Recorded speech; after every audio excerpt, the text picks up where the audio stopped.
A public defender is an attorney employed by the community and responsible for giving legal aid without cost to any person who seeks it and is financially unable to employ private counsel. It is his duty to defend those accused of crime until the issue is decided in a court of law. The first public defender's office in the United States was opened in January 1913. Over the years, other offices were opened. And today, that handful has grown to a network of lawyers cooperating to protect the rights of our clients. Now, from the files of the public defender, we bring you the story we call Badge of Honor. Tonight, I'm going to tell you of a case, the final chapter of which was written only this morning, when Traffic Sergeant Dan Conway was laid to rest, meeting his death far and beyond the line of duty. Fellow officers and friends were gathered at the grave to pay this brave young officer a final and deserving tribute. There was an honor guard from the Legion Police Post, Doris Conway bearing up bravely in the true tradition of a police officer's wife, Dan's good friend, Detective Lieutenant Walsh, and even Captain of Police Gunderson himself. Well, no longer did Gunderson need to have any qualms about Dan. To Sergeant Daniel Conway, his badge was more than just a shining piece of metal. It was a badge of honor. He cherished it and wore it well. The Lord is my shepherd, I shall not want. He maketh me to lie down in green pastures. He leadeth me beside the still waters. He restoreth my soul. He leadeth me in the paths of righteousness. The path of righteousness. Dan had found it. And I had been right about him all along. My faith in the boy hadn't been misplaced. The end of World War II had found Private First Class Dan Conway convalescing in a Normandy base hospital. And as he lay there, recovering from the tortures and undernourishment of a Nazi prison camp, he was thinking ahead, what he'd do when he got back home. And he knew he had a sympathetic confidant in the person of Miss Norton, a kindly and understanding Red Cross nurse. How's our policeman today? Doc says a month more should get me out of here. Well, that should make you happy. Have you written your wife the good news? Well, I started a letter, but began to feel a little bit groggy. Oh, let me finish it for you. Just tell me what to say. Well, first I want to thank Doris for those books she sent me to help me pass my civil service exam. And after we thank Mrs. Conway for the books, anything more? Yeah. Tell her to be a sweetheart and go down to the police department and pick up an application for me so I can fill it out first thing I get home. First thing, Dan? Well, almost. After I untangle myself from that great big hug and a kiss.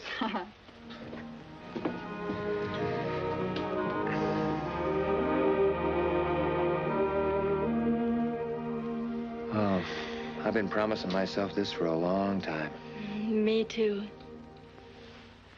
Say, honey, Yes, dear? where's that application blank? Now, Dan, Well, I don't want to lose any time. you've got plenty of time. I just found out last week that there won't be another examination until June 1st. 6 months? I'll be the first cop with a long gray beard. It'll tickle, but I'll still love you. Oh, Dan, Mr. Johnson phoned, wanted to know when you'd be out. You can have your old route back. Okay, but just until June the 1st.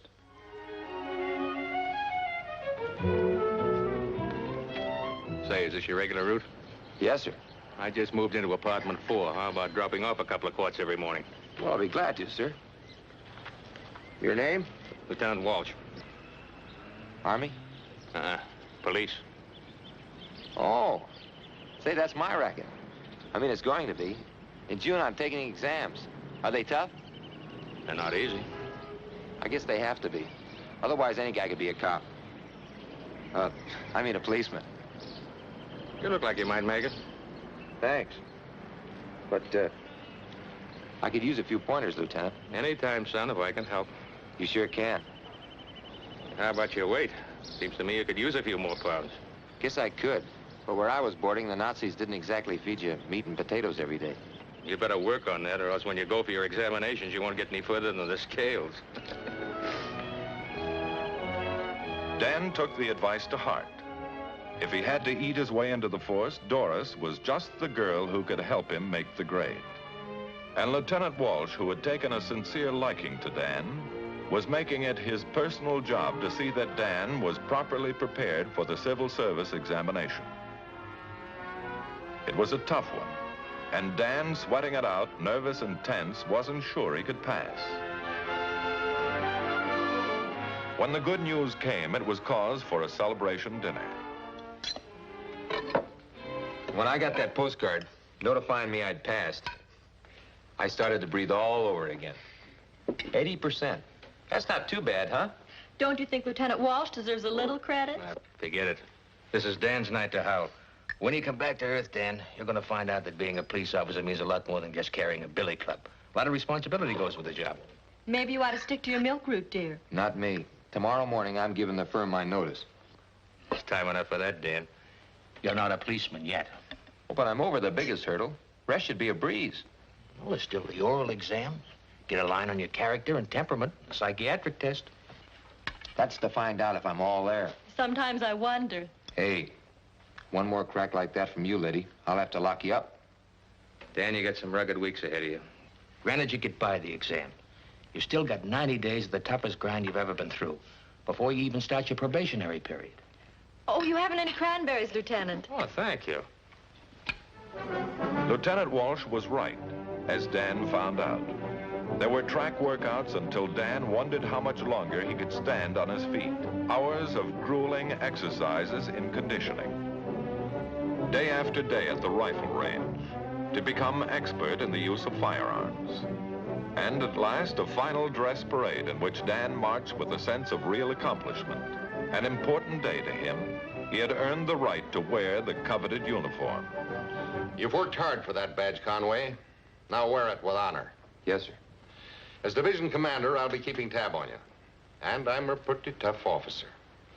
I've handled enough rookies to know all the answers. So watch yourself if you want me to turn in a good report. Yes, sir. You're being assigned to traffic, and your future on the force depends entirely on yourself. As you know, probation is 6 months. In that time, you'll rise or fall on your record. Just don't try to be too much of an eager beaver, like one of my rookies who gave out 35 tickets in one day. Badge-happy rookies don't last long. I understand, sir. On the other hand, there's no room for good Joes on the force either. There's a happy medium between overzealousness and gold-breaking. And I hope you have common sense enough to recognize it. Good luck.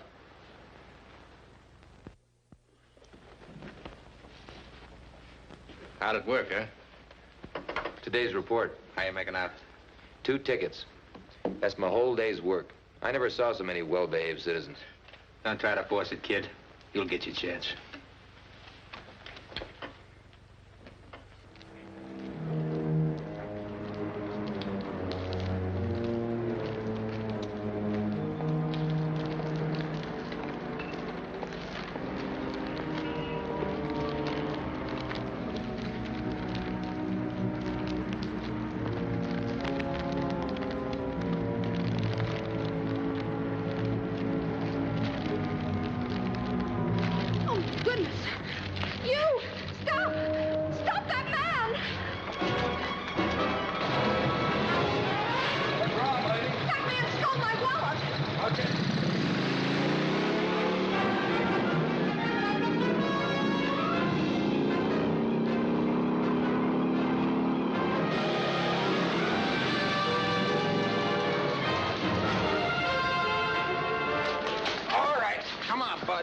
Let's have that wallet.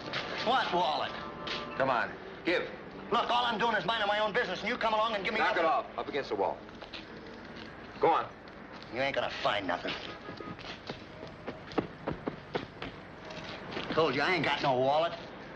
Is this what you're looking for, officer? Yeah, where'd you find it, son? The guy tried to ditch it while you was chasing him. Okay, fella. Looks like we got a little date downtown. Well, oh, I'm so glad you caught him, officer. This your wallet? Yes, officer.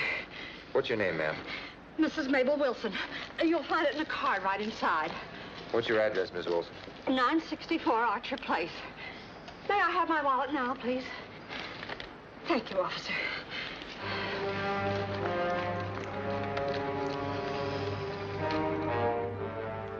I wanted you to look over my report before Captain Gunderson sees it. This is the first big fish I've caught. Want to make sure everything's right. The kid who saw him ditch the wallet. You should have included his name. Yes, I know. I didn't get it. This boy's your key witness, Dan. You know you've got to get the names of everybody. Guess there's no excuse. I goofed it. Everything happened so fast. Before I knew it, the kid was away with his bike, and then Too bad. Captain Gunderson doesn't miss a point. He's sure to call you on this. But look, Lieutenant, I've only got 2 hands. I had to make sure the suspect didn't get away. And then there was this lady asking for a wallet, Look, and she... Dan, I'm talking to you as a friend. There's no sense kidding you. Gunderson's gonna hop all over you. But the guy is guilty. I know he snatched it. It's up to a jury to decide whether he's guilty or not. You're just the arresting officer making a report. This report can wash me up, can it? Well, you've got a couple of months. Thought you said you wouldn't kid me. You know, it's too bad you didn't find the wallet on the guy.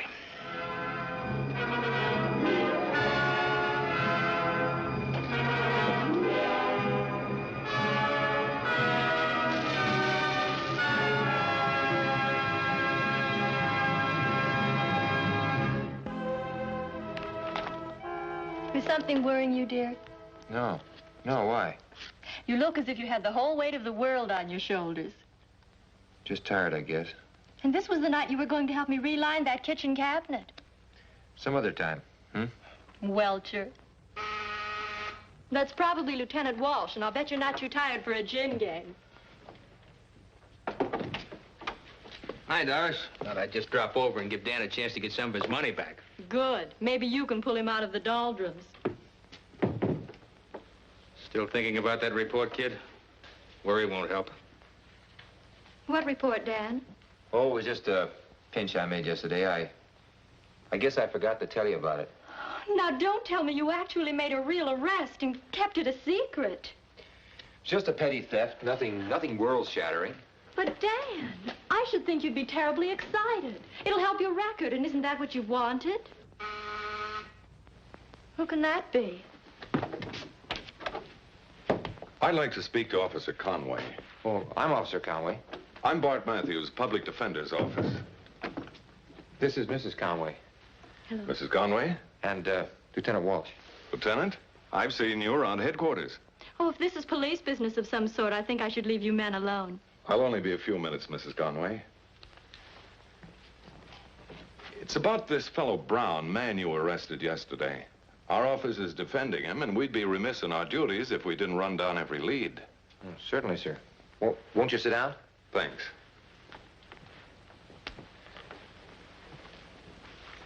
You know, I have to check with you, Conway. It's part of my job. It seems that there's some question about your report. You mean there's something in my report that wasn't clear? Just a point I'd like to clean up. Now, you say you found the wallet on Brown when you frisked him. Brown says that isn't so. You got the wallet from a boy who passed by on a bicycle. Was there a boy, or did Brown make this story up out of whole cloth? It's all in my report, Mr. Matthews. Just as it happened. There wasn't any kid. And that's the way you'll testify at the hearing? Yes, sir. Well, you can't blame a guy for trying. That's right. You can't blame a guy for trying. That not only applies to petty thieves, right, Dan? Well, I'm sorry I had to bother you, Conway. Guess the best advice I could give to Brown is that he enter a plea of guilty and pray he gets a lenient judge. You know, it's funny, the sort of lies a guy will latch onto to save his skin. Yeah, it is. Well, that's that. Thanks for your time, Conway. Good night. Right.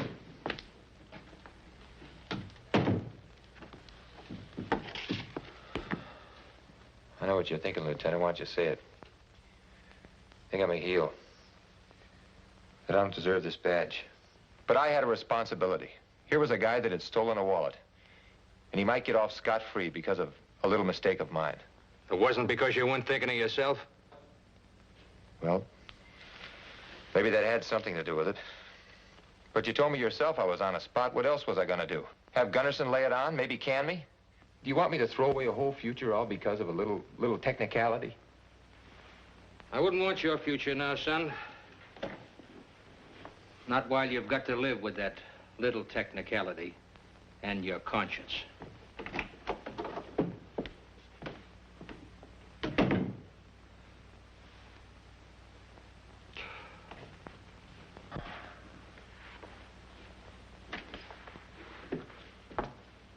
Where's everybody? Oh, I told Walsh I didn't feel like a game tonight. He left with Matthews. What did Mr. Matthews want? Well, nothing important. Just about that arrest I made yesterday. His office is defending the fella. They always question the arresting officer. Just routine stuff. You look beat, Dan. I just got a little headache, that's all. Sure? Yeah, sure. Then why not turn in? Make it an early night. What is it, dear? What's wrong? I'm not sure you'll understand, Doris. Haven't I always? Do you think you'd understand if I told you that I'm a fraud? That I don't deserve a badge? I don't believe it, Dan. You don't know what you're saying. Look, Doris, I've always given it to you straight, but this is going to be hard to take. When I made that arrest yesterday, I falsified a report. I falsified it deliberately.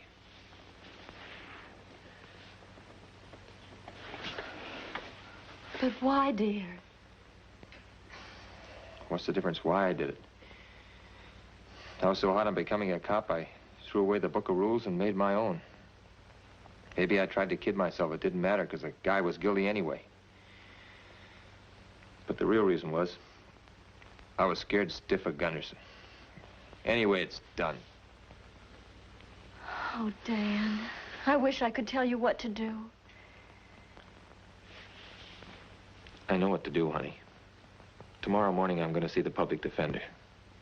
I'm going to change my story.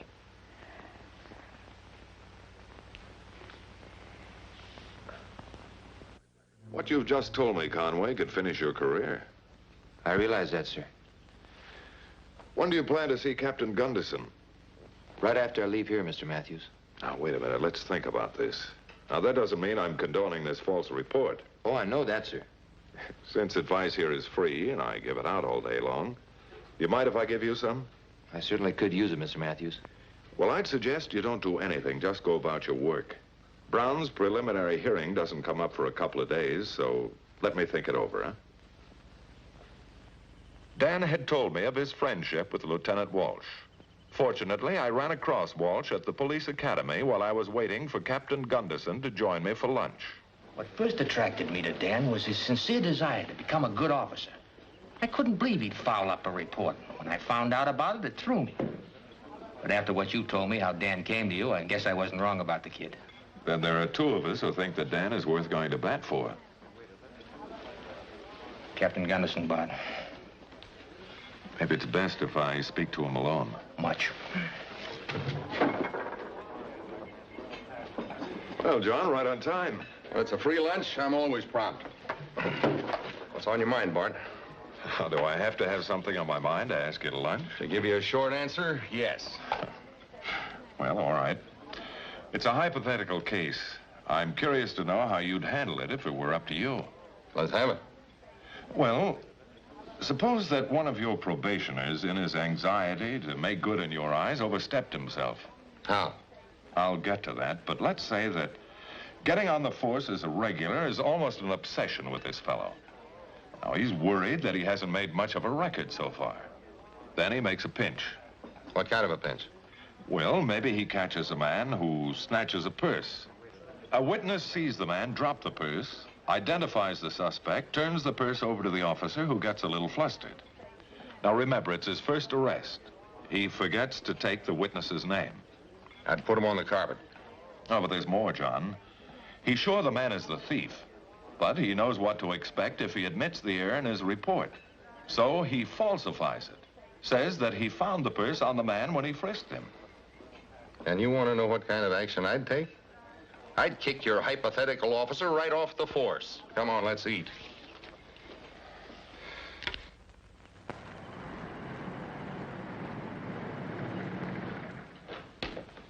Hi, Bart. Hello, John. I asked you to come over today because I've got a hypothetical case for you. Oh, yeah? Sit down. Suppose in my spot, you get a memo from the DA that a case has been dropped in which one of your probationers had made the arrest. Let's say a pickpocket suspect is being sent back to Omaha for jumping parole. You follow me? Sure. So you give a final check to the officer's report. Your probationer's first pinch. Now, certain facts ring a bell. Makes you think of a luncheon conversation you had. In other words, putting two and two together, you're sure the report was falsified. What would you do? Well, I'm sure I'd look into the circumstances first. Let's stop shadowboxing, Bart. We're both talking about Dan Conway. Evidently, he falsified his report. And if so, he ought to be washed out. I suppose so, John, if you just want to go by the rules. But if you knew the facts... The facts are he's been derelict in his duties. Why are you so interested in him anyway? If Dan has made a mistake, no one knows it better than he does. Oh, I agree with you. If a wrong has been committed, it should be punished. But he's had his punishment. A punishment much bigger than you could ever mete out.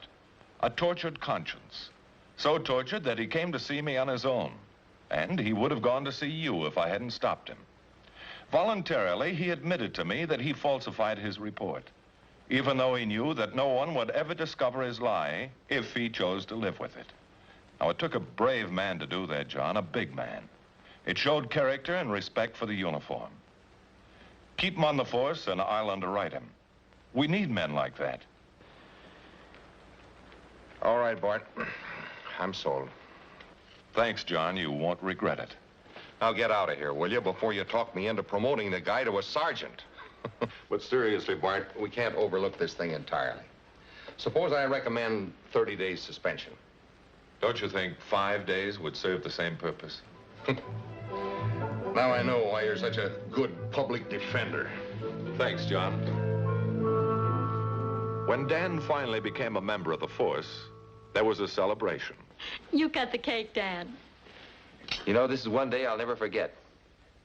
And I've got you to thank for it, Mr. Matthews. I suppose some people might think, why all the celebration? Just another cop. But you're a very special one to me, Dan. And Dan Conway became a very special one to all of us, with a very special place in our hearts. As we laid him to rest, we all remembered how he had worn his badge with honor for 7 years.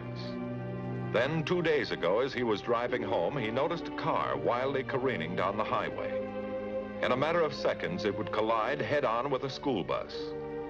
Deliberately sideswiping it on his motorcycle, Dan Conway saved the lives of a dozen school children and gave his own. Ready. Aim. Fire. Down.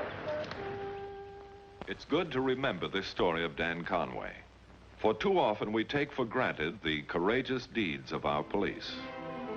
The case you have just seen was brought to a fair and just conclusion through the efforts of a public defender.